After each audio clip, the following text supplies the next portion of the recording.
Disabilities Administration, or DDA, is the primary state agency that administers community-based services and supports for individuals with disabilities.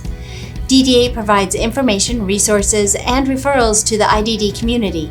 If eligible, services including housing, assistive technology, employment, community navigation, community inclusion, specialized debilitation, and person-centered planning become easier and quicker to access. There are two main services that DDA provides. The first is Community First Choice, or CFC. This program is for people who are low income and need help with activities of daily living. Services through CFC include personal care, skills acquisition training, respite, nurse delegation, personal emergency response systems, community transition, and assistive technology. CFC is an entitlement, so there is not a wait list. If you meet the financial eligibility and functional assessment criteria, you will receive CFC services. The second main service is home and community-based service waivers. Nearly all services delivered through DDA are through a federal home and community-based services waiver. They're called waivers because they waive the option to receive services in an institutional setting in order to receive similar services in their home and community. DDA has 5 different waivers, each with their own set of services and funding limits. Waivers have more service options than Community First Choice.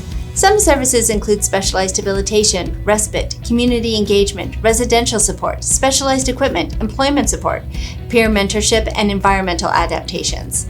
Family income is not counted as part of financial eligibility. Waivers are not an entitlement, and so it is not guaranteed you will receive waiver services, and there are often wait lists for waivers.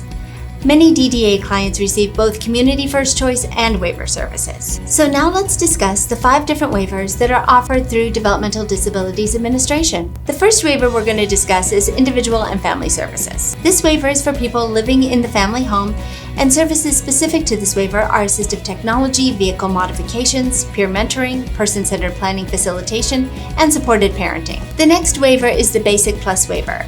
This is also for people with disabilities of all ages. It does require that someone lives in their own home, their family home, an adult family home, or an adult residential center. This waiver provides annual funds for employment and day programs. Supported employment and community inclusion are also part of this waiver. The next waiver is the Core waiver. This waiver is also for people with disabilities of all ages and for people whose needs cannot be met on the Individual and Family Services or Basic Plus waiver. With this waiver, you can receive up to 24-hour residential services or daily, weekly, one-to-one support. The waiver also includes supported employment services, community inclusion, supported living, and community transition services. Next is the CIBS waiver, or Children's Intensive In-Home Behavioral Support waiver. This is for ages 8 through 20. The child must be living in the family home and at risk of out-of-home placement due to intensity of challenging behaviors. The family partners with the behavioral specialist to create and follow a positive behavior support plan that fits the whole family. Other services in this waiver include specialized clothing, music and equine therapies, and vehicle modifications. And lastly, we have the Community Protection waiver. This is for adults only and only for those needing 24-hour on-site awake staff supervision. The Community Protection Waiver offers a structured therapeutic environment so that people with disabilities can live safely and successfully in the community. This waiver includes all core services minus community engagement, respite, wellness education, and community inclusion.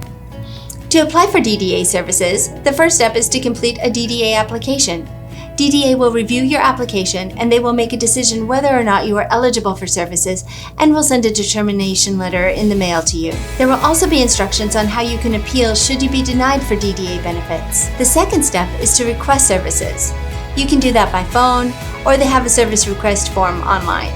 You're also welcome to contact advocacy@arc-spokane.org and we would be happy to help you with the DDA process.